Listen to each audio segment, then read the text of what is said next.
Thank you very much for having invited the WBCSD for the introduction of this day. And there is a very distinguished audience here, so it's really a pleasure to talk with an audience which is fully aware of the issues. Sometimes we go for audiences which are just new to it, and here it's a totally different kind of setting.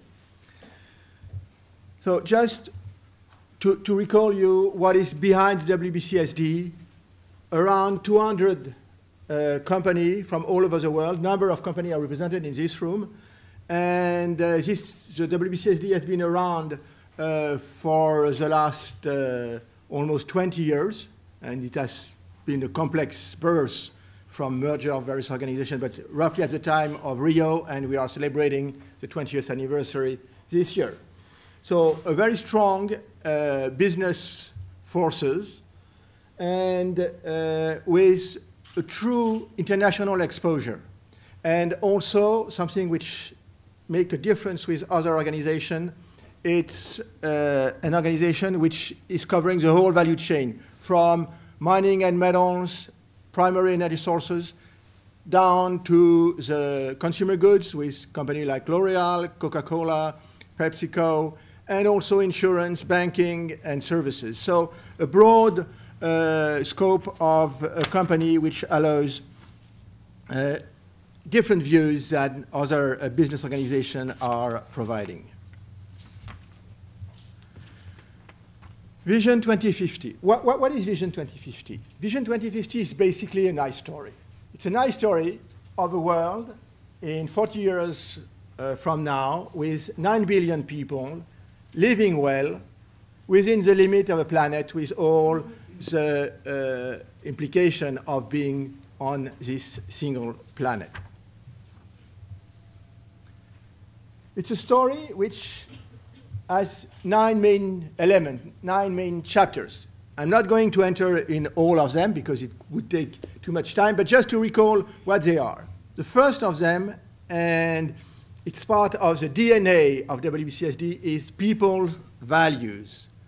WBCSD is about values. The second of this pillar is human development. The third is economy. Then we have agriculture, forest, energy and power, building, mobility, and materials. And it may be difficult for you to read it, but you can have access to the full document on our website. You will see that in a way or another, CO2, energy are everywhere. It's not only in this column of energy and power. You have energy efficiency here. You have CO2 emission halved here. You have, in many places, you will find that CO2 climate-related elements are there. And that's the strength of Vision 2050. It is that we connect all the various parts and pieces which matter around having a sustainable world. Now, I will go a little bit further down and getting closer to the ground regarding what it means for energy in the future and what are the pathways to achieve the goal which is set in Vision 2050. And because it is the theme of these 2 days, we will have a particular focus on renewable energy. But let's start with what is renewable energy. And we all know there is no agreement on one single definition about it. And this is one of the major challenges that any work on renewable energy is facing. For the WBCSD, and we acknowledge the fact that others have other definitions, renewable energy is these various elements. The classical renewable, wind, solar, small hydro, what is credited by CDM, for example, this kind of renewable. But for us, it is also large hydro. We know that some NGOs are considering large hydro are not being really renewable because they consider they could imply long-term damage to the environment. We believe that, all in all, without denying these impacts, but we think they are manageable, and that's the benefit of the large hydro is such that it should be part of renewable. Bioenergy. We all know the debate on biofuels versus food production. Is there a contradiction? Is it going together? We believe that it's a true debate, but that there is many solutions and many options in the future to have bioenergy, biofuels, not contradicting with food production, and even more, complementing each other with the same crops producing food and energy. So we are introducing bioenergy at large within the renewable. And you have other small pieces, geothermal, which is not totally renewable for some, which is renewable for others. We consider that this is also renewable. So we have a broad definition of what it could be, and that will be, and you will see that even in my slides, sometimes I'm struggling because data I am using are not according to this definition. A busy chart. That's the way we see the pathways to 2050. It's basically based on the IEA 450 ppm scenario, which is at the heart of the climate approach of Vision 2050. Let's first look at this curve here. This curve here is the use of energy. It's ton of oil equivalent. Today, meaning 2011, 2012, the consumption of the world is about 12.5 billion ton of equivalent. And we believe that it's possible to achieve in 2050 16 billion ton as use of energy. You see here the number of the world population. 2.5 billion people, 4 billion, 5 billion, 7 billion, it was announced last October, and 9 billion in 2050. It's the main driver of the energy use. But we'll see in a later slide that it is a little bit more complex than that. The other element are the percentage in the global energy mix, and energy, it's not power mix, it's energy mix at large, of the various sources. Coal and oil, fossil fuel, as mentioned by Rasmus, are the dominant fuel today. And you have natural gas, which is in the third position. So here, the three top are the three which are emitting CO2. And then, below, you have the four other track: biofuel, biomass, and waste, nuclear, hydro, and renewables, the traditional one. So for us, renewable are the three. This one, the biofuel, biomass, and waste, hydro, and the classical renewable. Debate on nuclear is intense, especially since Fukushima. I'm not going to touch it, but it remains a real debate. And here in Germany, we know what kind of decision has been made. Similar decision has been made in Switzerland. Some other countries are following this path, Italy. Others are still continuing, China. But it's another story which could be discussed in other conditions. So what is the horizon for renewable? Today, if I add the three main flow, 13% of the global energy mix is renewable, 10% biomass and waste. And we have to be careful because this biomass is not always a renewable biomass. So it should become renewable, and the progress which is made in management of forest in particular allows to think that in the future all the biomass used will be a truly renewable one and truly sustainable one. 2% hydro and 1% wind, solar, and other new renewable. If we look at power, electricity, the share is higher. It's 19% of the global power mix is coming from renewable, with a large part and a large contribution of large hydro. Let's look at this driver of the population.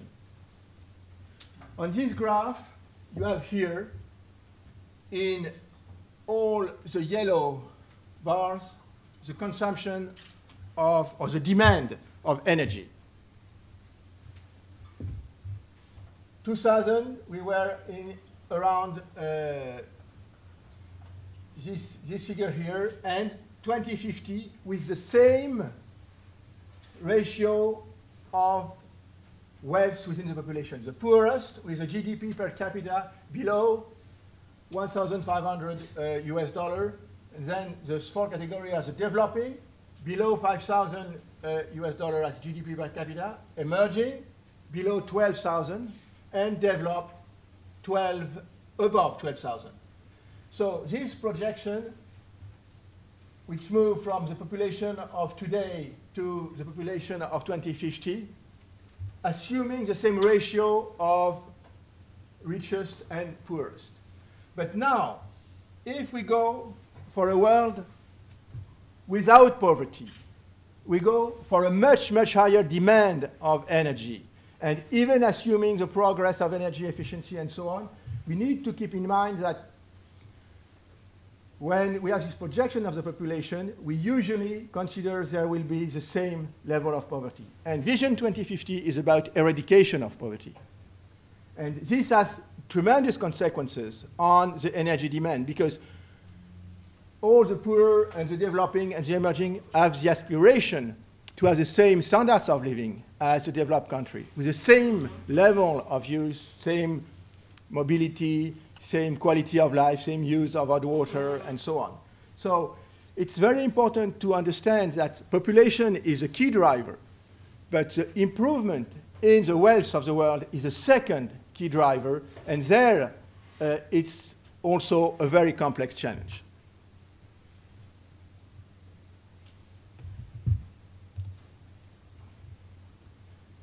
Energy mix is a very complex topic. If we look at the macro level, the top-down approach, what do we have? First of all, it's an aggregate of mixes in different geographies and nations. The mix in Iceland has nothing to do with the mix in China. And if you go for the global energy mix, you add things, but things which are very different. And this is a true challenge to really develop a view which is relevant aboarding this globally. Geographies relates to resource availability, and there is a lot of geographic determinant about it. There is a lot of business determinant. We all know that when there is 40 years of oil proven reserves, oil companies are stopping exploration because they have enough perspective ahead of them. So progressively, the availability will be reduced, and suddenly, well, it goes to 30 years of proven reserves, so exploration starts again, and after a couple of years, we are back to 40, 50 years of proven reserves. Supply of security, a key determinant for national policies. It has been one of the key drivers within the EU, it's one of the key drivers within the US, it's one of the key drivers for Japan, it's one of the key drivers for China. All large nations have the supply security at the heart of their energy policy. And we should keep in mind there has been shock, oil shock. There is now, in the reverse way, gas shock, especially in the US where there is plenty of gas, with all what it means for business, reducing prices. And so a lot of industrialization. For long, wealth has been associated with industry. This was the case in an emblematic way in the former communist system, where industry was at the heart of the development of society. But it's still the case in China or in other countries, and even those which are being developed for long. Here in Europe, we are talking a lot of reindustrialization. the fact that a lot of industry jobs have been moved away is creating such difficulty in the economy that we are back to reindustrialization. And we all know that industry means energy. Not always in the way it was done in the former Soviet system with a massive waste of energy. But nevertheless, we all know that industry, and especially heavy industry, is closely linked with its use of energy. Economic growth, we have looked at it under the population axis and increase of wealth. If we look now on the same elements on the economic, we also know that decoupling economic growth from growth of energy use is very complex. Market forces, we all know that the energy mix is a strange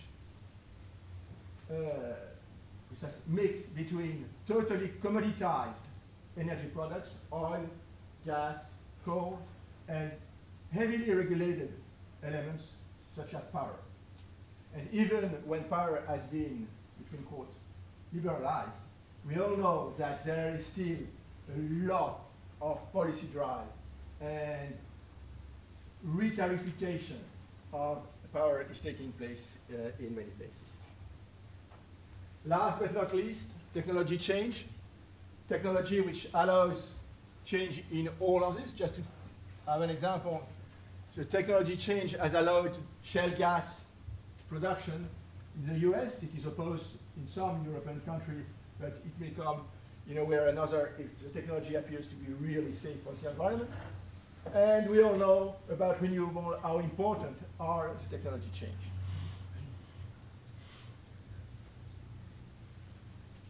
If you go to another absolutely central element about the energy mix, high capital cost and longevity of assets. And we'll go a little bit later in the following slides about it. Buildings, 40 years and more. Hydro, 75 years and more for some dams. Nuclear, 30 to 60 years. Coal power, a coal plant is usually 45 years, and we know many coal plants which are above that, and so on and so on. So there is a massive effect of this longevity of assets in the way the energy mix could be changed in the various countries. Okay. Okay, sorry.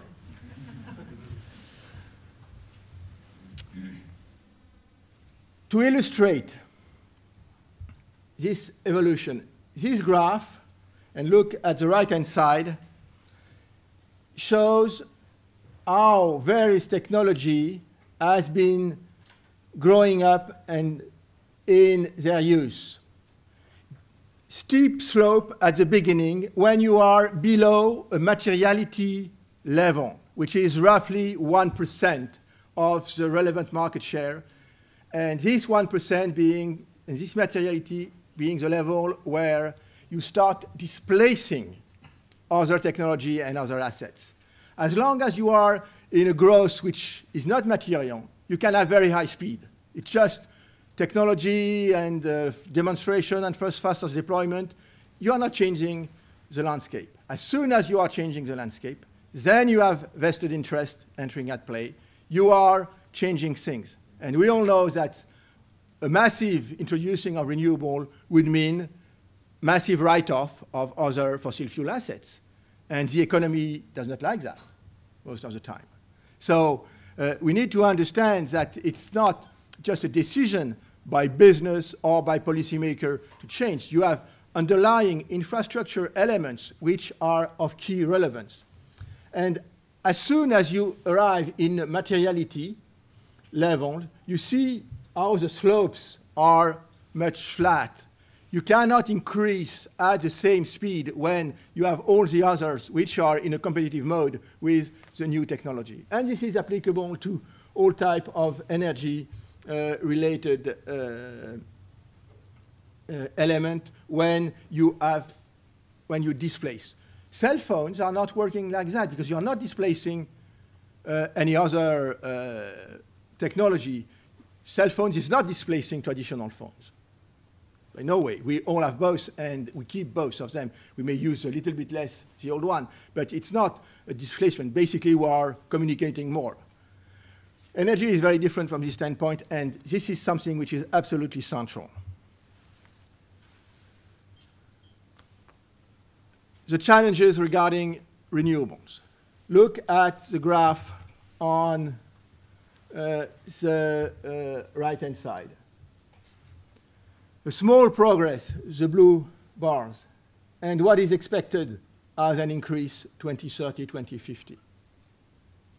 You have the main figures all around. Some of the figures are wrong. When I said, for example, you see the global renewable by 2050 equal 15%. If you refer to what I have given, it's the 15% is only the classical renewable. If you add biomass, biofuel, and large hydro, it's within Vision 2050 and the IEA 450 ppm scenario, more 40% of global renewable. While the EU target of 20% is all renewable included. So we always have to be a little bit careful.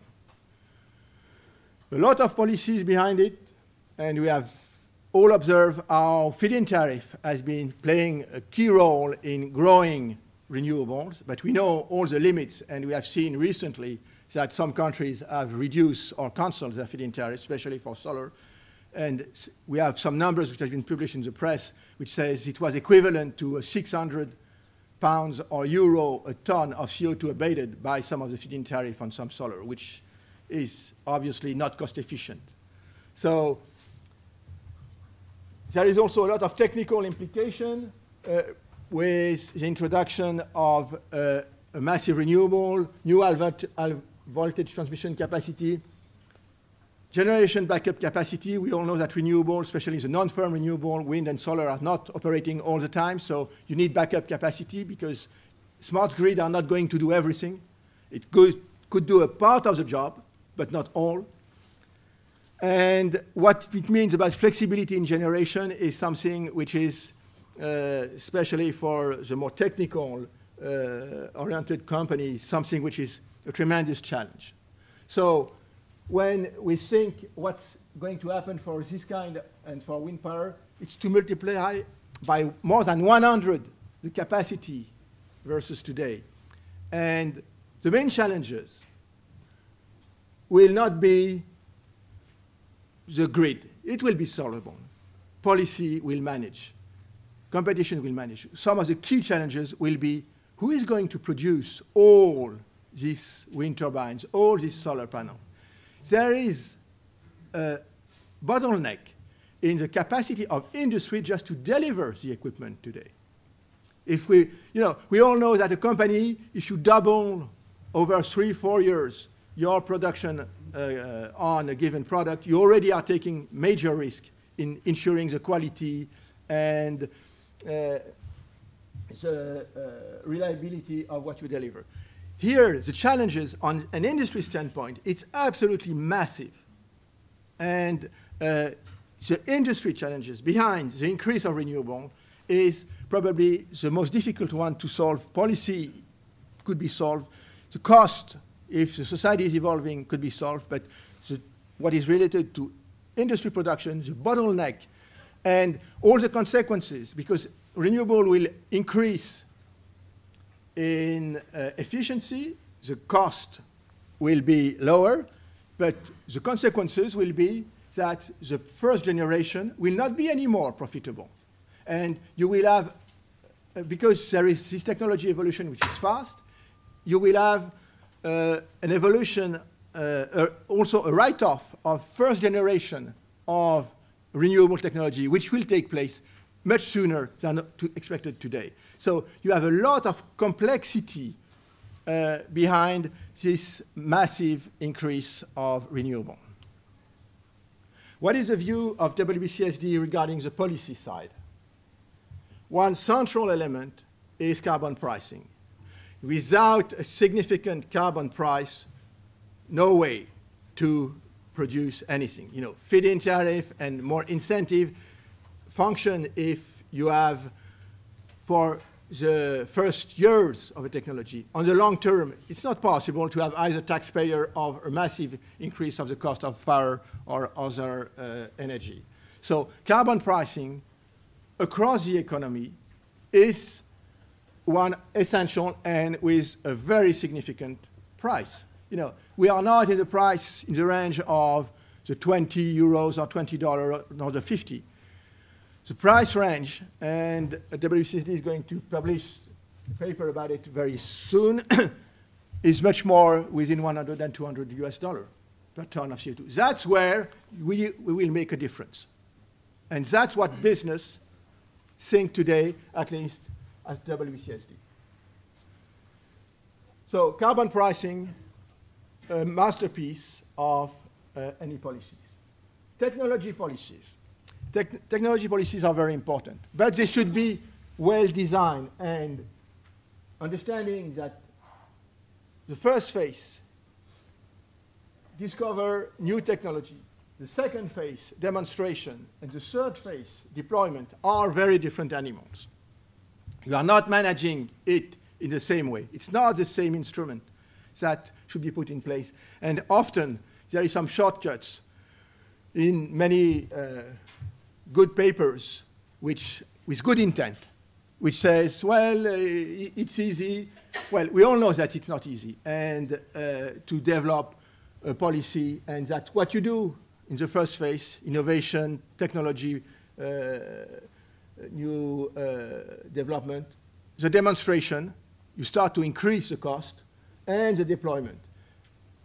With a number of installation at stake, development, you are 1 or 2, demonstration, some tens to have the various options on the economic, and deployment is 100 or 1,000 of installation. And so here again, policies should be designed with a lot of caution.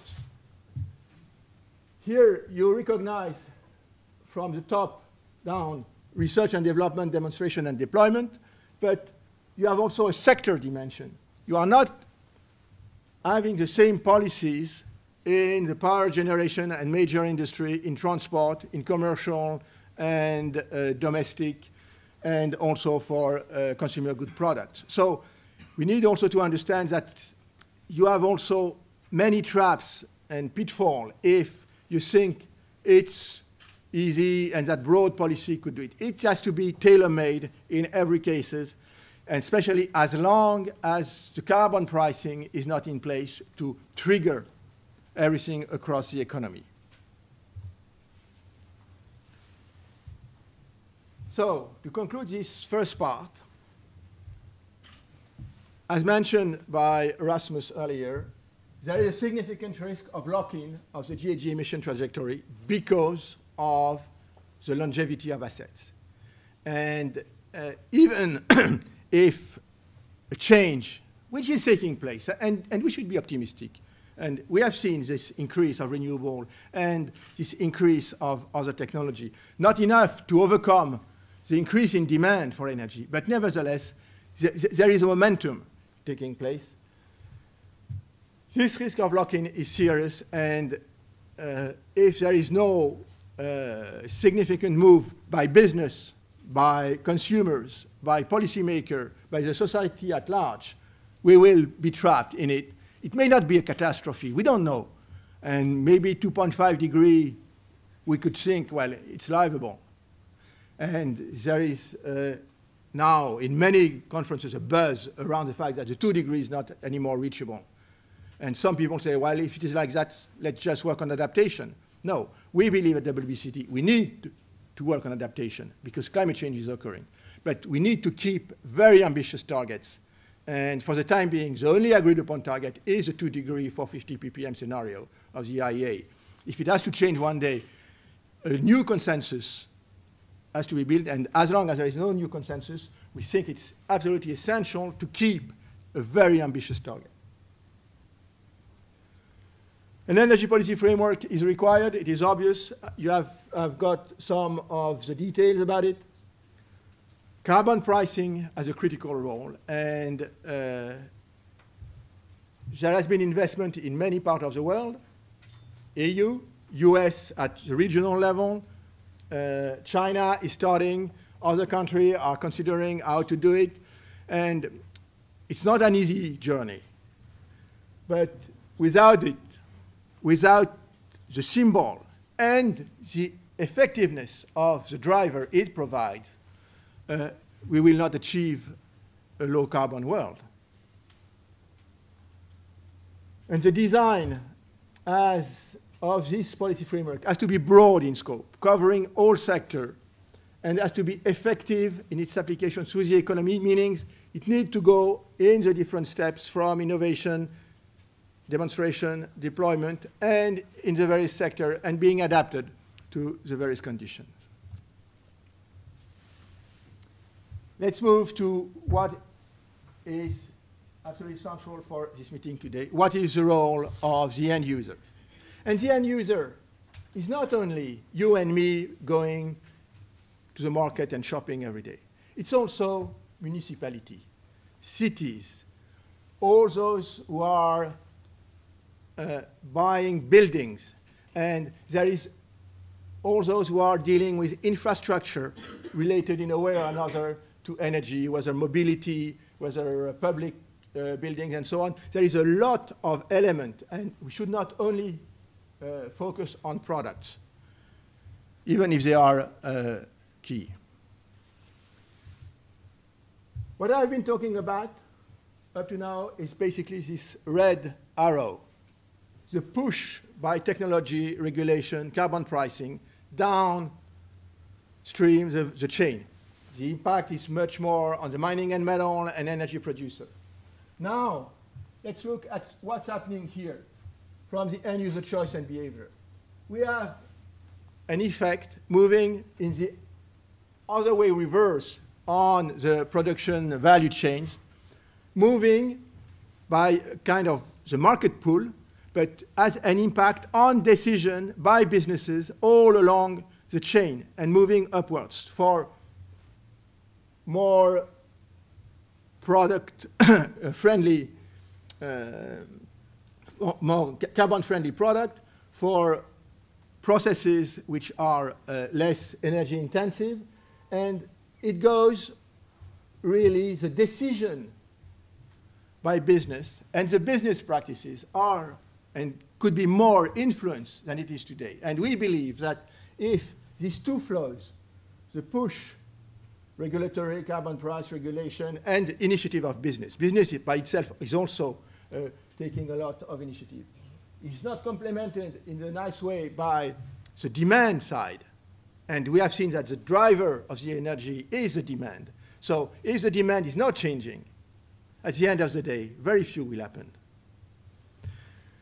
We need also to recall that the end user is a voter, and that there is usually consistency within people. If you behave buying carbon-friendly products, you will have an influence, or your policymaker, to change the regulation and to accompany all this evolution. So it's essential to see these two move, how they are linked, and that there is no way to have one without the other.